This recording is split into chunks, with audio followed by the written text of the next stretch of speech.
आज तू जहजिया के धल कहतानी हम जवन बतिया माना जनी कर। एहो बबुआ के पापा आज तू जहजिया के धल कहतानी हम जवन बतिया माना जनी कर। सोया गाजीपुर से उठावल जाई जल जल जल चलेला रेडी बानी छोड़ा कामल चल आवारा जायावा बाबा धामल चल चलेला रेडी बानी छोड़ा कामल चल आवारा जायावा बाबा धामल चल।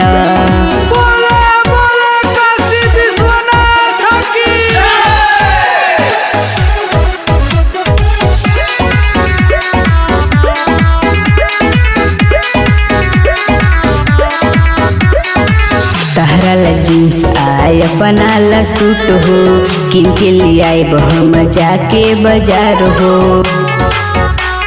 ए हो सुना तहरा जींस आए अपना सूट हो किन के लिए आए हम जाके बाजार हो।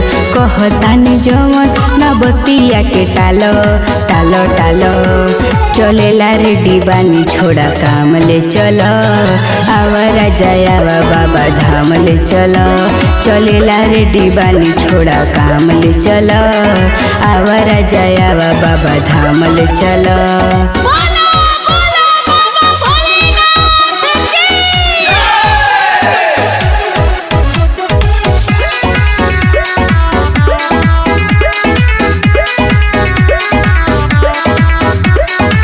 प्रेमी सूरज जे राजा तू आव चढ़ते सावन में बहाना न बनाव आवा न हो।